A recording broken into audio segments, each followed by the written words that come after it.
Worried about the price of butter and eggs? Fed up with a housing shortage? Want to get away from it all? CBS offers you Escape.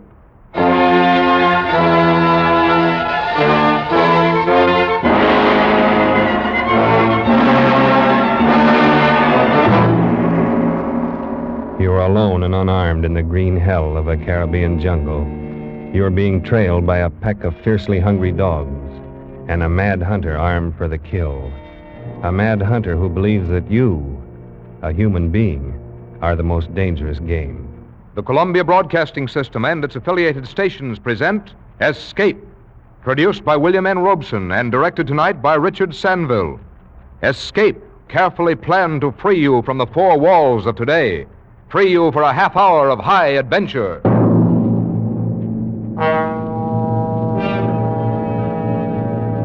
Tonight, we escape to an island in the Caribbean and the weird sportsmanship of a madman, as Richard Connell tells it in his unforgettable story, The Most Dangerous Game.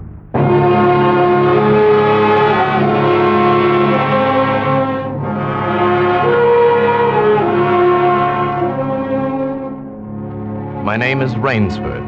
You may have heard of me. I make my living hunting big game for many of the major museums of the world, guiding parties of sportsmen on safari in Africa, Tibet, and South America. Perhaps you've had occasion to run across some of my books.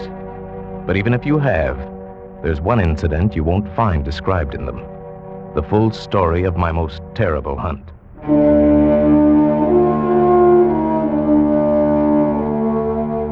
It all began on board a private yacht en route to Rio. Whitney, my host, and I were smoking our pipes on deck, lounging back in steamer chairs, enjoying the sensuous drowsiness of the warm night.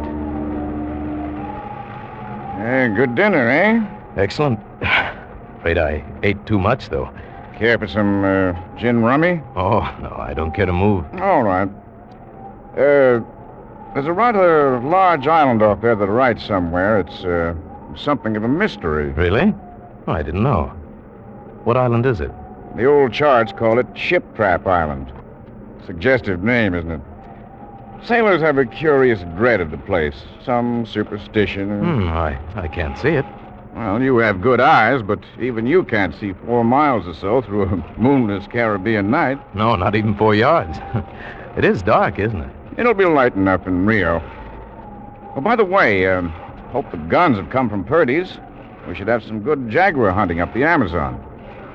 Great sport, hunting. Best in the world. Yes, for the hunter, not for the jaguar. Oh, why not?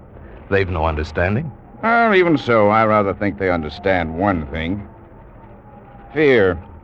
The fear of pain and the fear of death. Huh? Oh, rot, Whitney.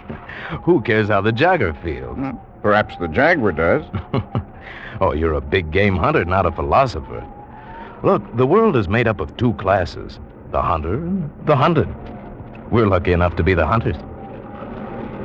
Do you think we've passed that island yet? Yeah, can't tell in the dark.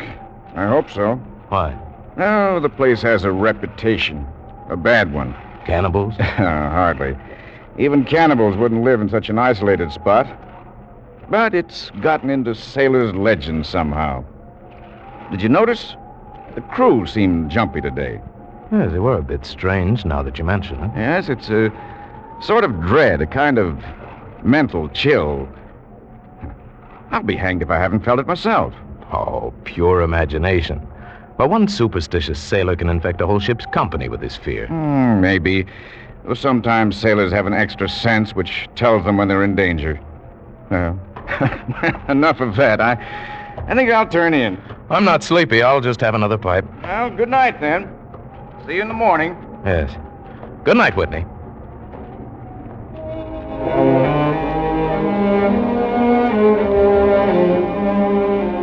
It was very dark. So dark I could have slept without closing my eyes. The night would have been my eyelids. I puffed at my pipe, got drowsy. Then I was wide awake. A gun out there in the water, a gun. I sprang to the rail, strained my eyes in the direction of those shots, but I couldn't see a thing. I leaped up on the rail to get better elevation, and my pipe, striking a rope, was knocked out of my mouth. I lunged for it, and tight fingers closed around my heart as I realized I'd reached too far and lost my balance.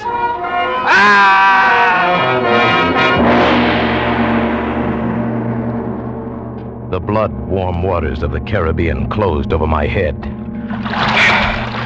When I came to the surface, the wash from the speeding yacht slapped salt water into my mouth, making me gag and strangling me. I coughed and spat it out and found my voice. Help! Help! Help! The lights from the boat moved steadily away. They quickly became faint fireflies. And then they were blotted out by the night. I struggled out of my clothes and turned to the direction from which I'd heard those shots. I began swimming, slowly, conserving my strength. For an endless time, I fought the sea. Then I began to count my strokes. I thought I could possibly do another 100 before Someone was shooting game. Almost at my very elbow, it seemed. It gave me fresh vitality. I swam toward the sound. Then I was in the breakers. In another moment, I was dragging myself from the swirling waters, pulling myself hand over hand onto the narrow beach, gasping, panting for breath. I saw that the dense jungle came down to the edge of the cliff, and I was on land, on blessed land, safe on the soft, warm sand.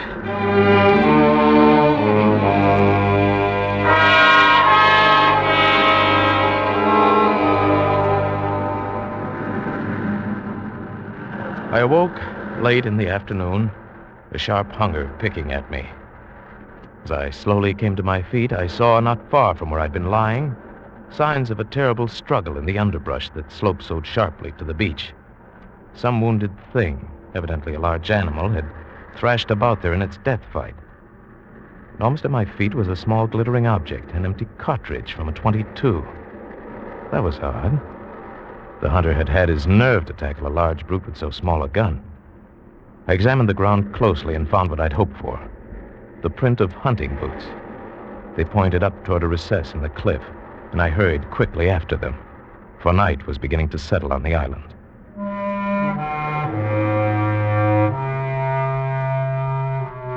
It was already dark when I came upon it.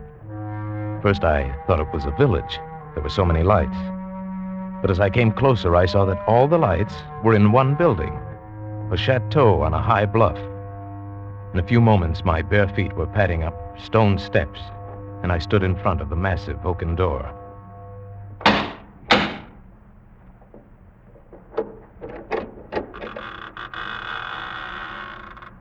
Good evening.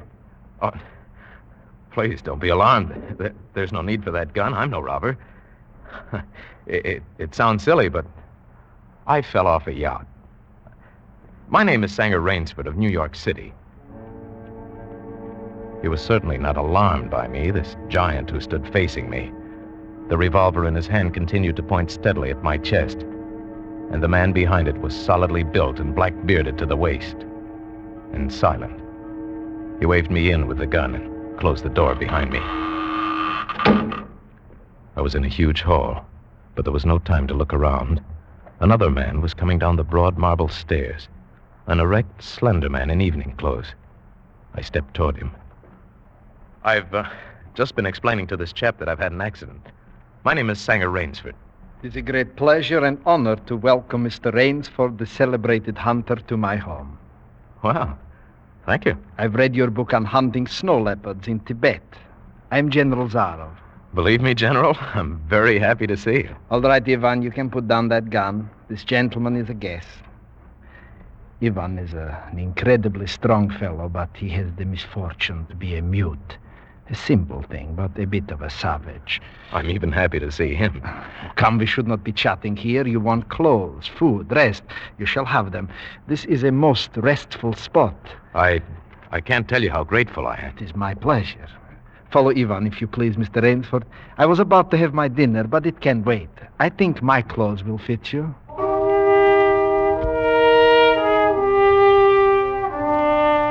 I followed the man into a huge beam-ceiling bedroom with a canopied bed large enough for 6 men. Ivan silently laid out an evening suit. and as I put it on, I noticed that it came from a London tailor. And Whitney'd called this place too isolated even for cannibals. I went downstairs and sat down opposite Zaroff in a dining room that suggested a baronial hall of feudal times. The food was excellent. Perhaps you were surprised that I recognized your name, but I read all books on hunting, published in English, French, and Russian. I have but one passion in life, and that is the hunt. Why, I notice you have some wonderful heads here. Well, that Cape buffalo over there is the largest I've ever seen. Oh, that fellow. Yes, he charged me, threw me against a tree, fractured my skull. But I got the brute. I've always thought the Cape buffalo the most dangerous of all big game. No, the Cape buffalo is not the most dangerous. No? Here in my preserve on this island, I hunt more dangerous game. What, is there big game on this island? The biggest? Really? Oh, it is not here naturally. I had to stock the island. Well, what have you imported, General? Tigers? No. Hunting tigers ceased to interest me when I exhausted their possibilities. There is no thrill left in tigers, no real danger. I live for danger. Cigarette, Mr. Rainsford. Please. We will have some capital hunting, you and I. But what game? I'll tell you. You will be amused, I know. I think I may say in all modesty that I have done a rare thing. I have invented a new sensation. May I pour you another glass of port? Thank you. I have been a hunter all my life, but after many years of enjoyment, I found that the hunt no longer fascinated me. It had ceased to be what you call a sporting proposition. I always got my quarry, always. And there is no greater bore than perfection. Then you were a very good hunter, General. No, I had merely discovered that the animal has nothing but his legs and his instincts. Instinct is no match for reason. When I realized this, it was a tragic moment for me. As I told you, I loved to hunt. And then it came to me as an inspiration what I must do. And that was? I had to invent a new animal to hunt. A new animal? Why, you're joking. I assure you I am not, sir. A new animal, and so I found one. I bought this island, built this house, and here I do my hunting. The island is perfect for my purpose. There are jungles with a maze of trails in them, hills, swamps. And the animal, General Zaroff? It supplies me with the most intense excitement of all. I never grow bored now, for I have a quarry with which I can match my wits. An ideal quarry, with courage, cunning, and above all, reason. But no animal can reason. My dear fellow, there is one that can. I can't believe you're serious. Well, there's some grisly joke. Of course I'm serious. I'm speaking of hunting. You're speaking of murder. Surely your experiences in the Did war... not make me condone cold-blooded murder. I'll wager you'll forget your notions when you go hunting with me. Why, you've a genuine new thrill in store for you, Mr. Rains. Thank you. I'm a hunter, not a murderer. Oh, dear me, that unfortunate word again. But I hunt the scum of the earth, sailors from tramp ships, lascars, mongrels... Where do you get them? This island is called Ship Trap. There is a row of lights out there on the reef which indicate a channel where there is none, only rocks. I control the lights from my tower. You wreck their ships and then you shoot down the men. Oh, but I treat my visitors with every consideration. They get plenty of good food and exercise. They get into splendid physical condition. You shall see for yourself tomorrow. Would you like some more port, please? What shall I see tomorrow? We'll visit my training school. It's in the cellar. I have about a dozen there now. Sailors. Inferior lot, I regret to say. More accustomed to the deck than the jungle. Ivan, we'll have our coffee now. Thick Turkish coffee, Mr. Rainsford. Very good. No. Is your appetite quite gone? No coffee, thank you. Just one, Ivan. It is a game, you see. I suggest to one of them that we go hunting. I give him 3 hours start. I am to follow, armed only with pistol of smallest caliber and range.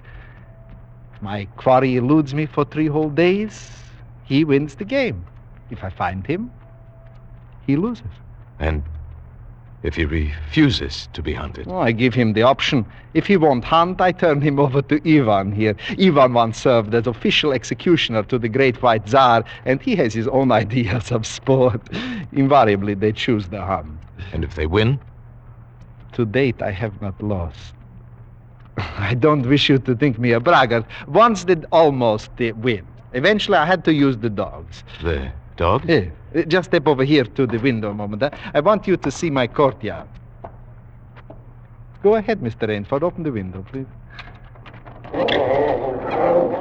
And I have a dozen, as you can see. They are let out at 7 every night. If anyone should try to get into my house or out of it, well, it would be regrettable.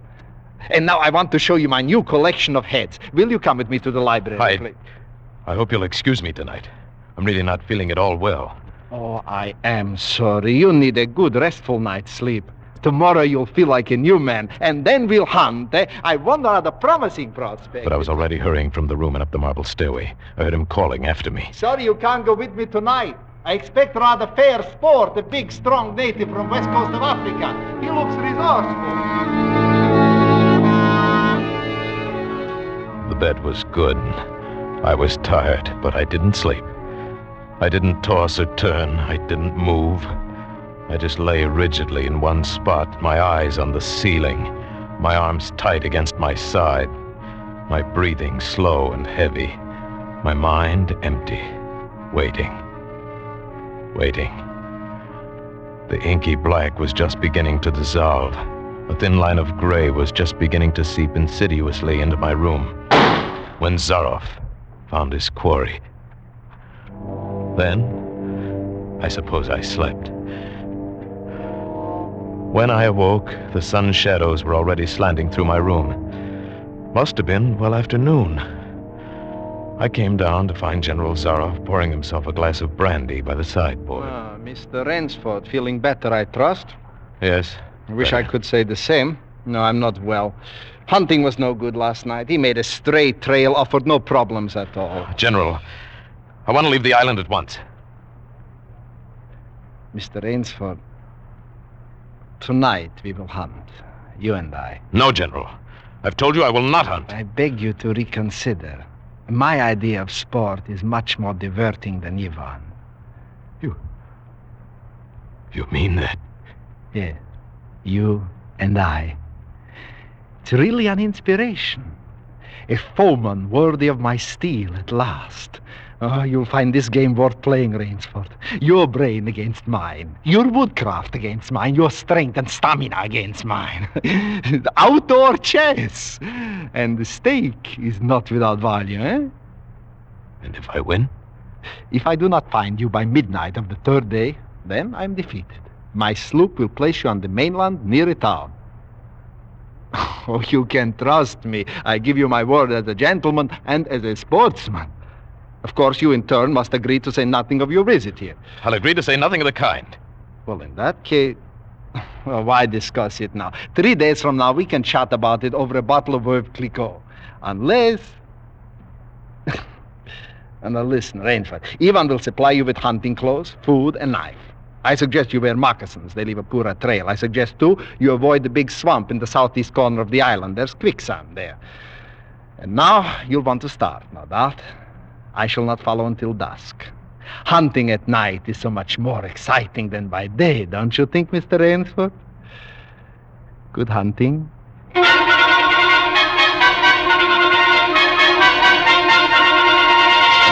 I kept telling myself through tight teeth that I had to keep my head. Keep my head. My first idea had been to put distance between myself and Zaroff, and so I'd plunged into the jungle in a blind panic. Before long, I shook it off and stopped. Straight flight was futile. It would only bring me out to the sea. Then I hit upon the idea of giving him a trail to follow. I would begin our dangerous game by playing the fox. For more than 2 hours, I went through the trackless wilderness, executing a series of intricate loops, doubling again and again on my trail. Night found me leg-weary, with hands and face lashed by the branches. I needed rest badly, and having played the fox, I decided now to play the cat. I climbed into the crotch of a huge tree.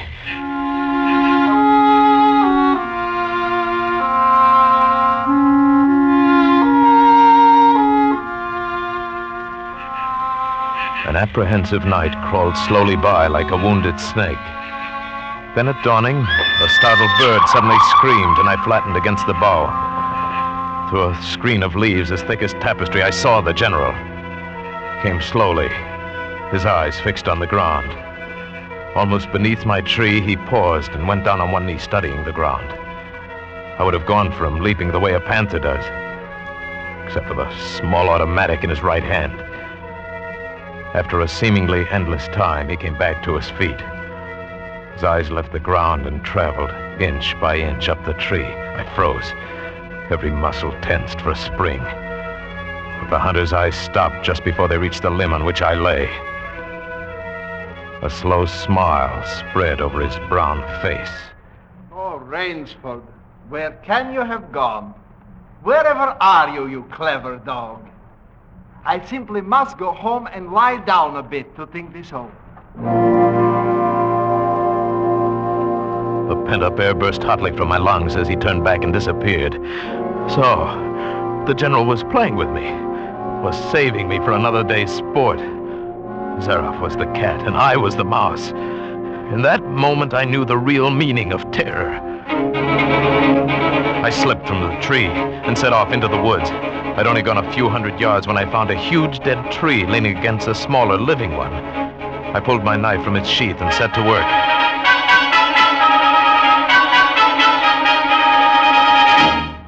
When the job was finished, I threw myself down behind a log 100 feet away. How long I waited, I don't know. Seemed like days. It was probably only a few hours.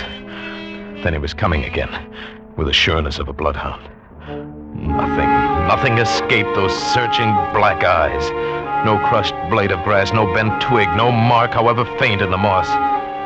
He was so intent on his stalking, he was upon the thing before he saw it, his foot touching the protruding branch that was the trigger. The dead tree, delicately adjusted to rest on the cut living one, crashed heavily to the earth. And I waited yet another moment, not daring to look up and see if it really had done its work. Rainsford, if you're within the sound of my voice, let me congratulate you. There aren't many men who know how to make a melee man-catcher. I am a lucky man, Rainsford. My reflexes are still good. Did you see me spring back even while it was falling? Rainsford, can you hear me? You are proving interesting.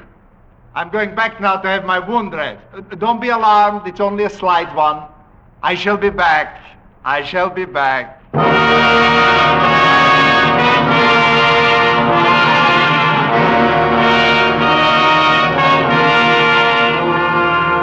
It was dark, and I'd been going for hours. The vegetation became ranker.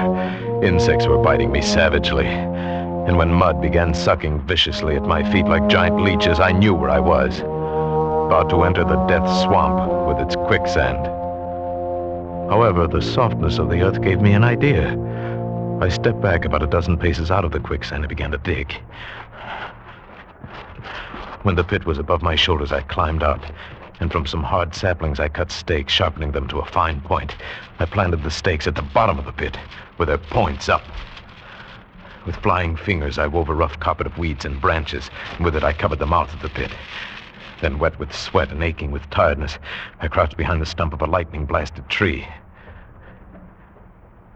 I heard the padding sound of feet on the soft earth. I knew he was coming. The night wind brought me the perfume of the general's black cigarette. Although I could see nothing, it seemed to me that he was coming with unusual swiftness, that he was not feeling his way along foot by foot. In one brief moment, I lived an entire year. Then I heard the sharp crackle of breaking branches as the cover of the pit gave way. Ah, you've done well, Rainsford. Very well. Where did you get the time?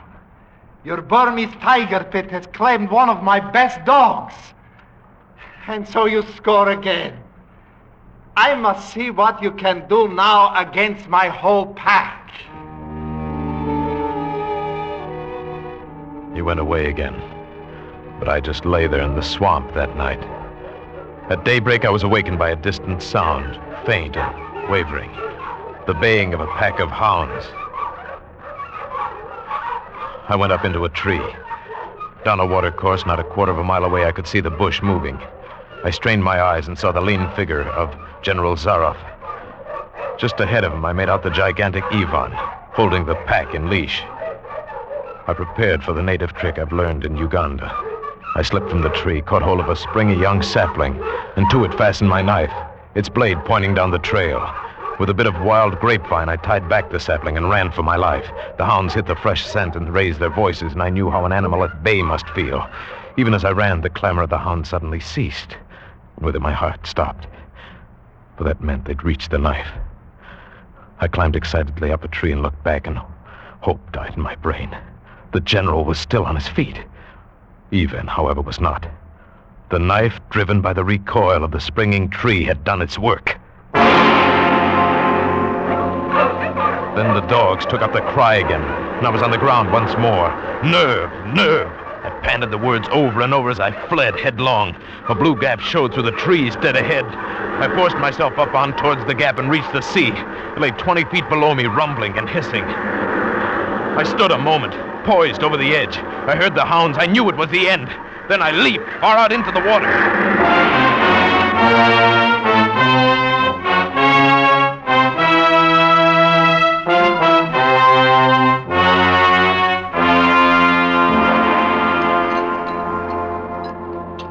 Well, it's been a busy day, eh, Adam? A busy day. Oh, down, Adam, down. What's the matter, my boy? Hungry? All right, catch. It's quite a day. Not perfect, of course. 2 slight annoyances. One is it will be difficult to replace Ivan. And the other, well, our quarry escaped us, didn't he, Adam? But then, of course, the American didn't really play the game. So we won't count it. We won't count it at all. All right, my boy. That's enough for now. Out you go with the rest. Better luck another time.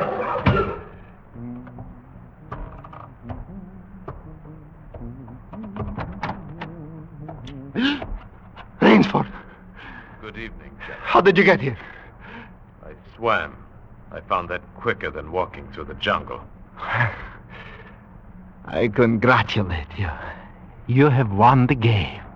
No, General. Yes, yes, of course you have. I'm still a beast at bay. Get ready, General Zaroff. I see. Splendid. One of us is to furnish a meal for the hounds. The other will sleep in this very excellent bed.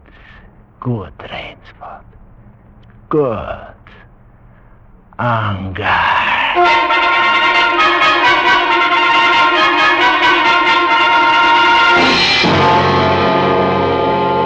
Huh? The General was right. Never before in my life had I slept in a better bed.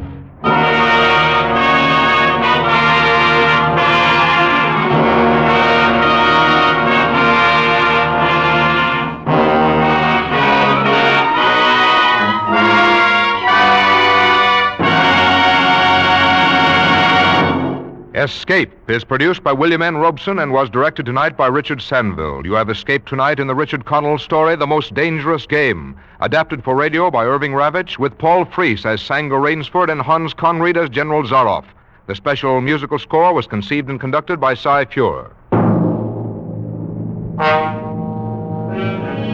Next week, You're sitting at the throttle of a speeding locomotive, screaming around the curves of a mountain gorge, racing against time with death at your shoulder. Next week, you're the engineer of the Yellow Mail.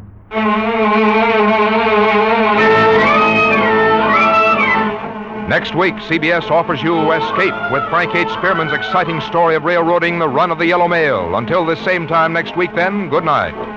This is CBS, the Columbia Broadcasting System.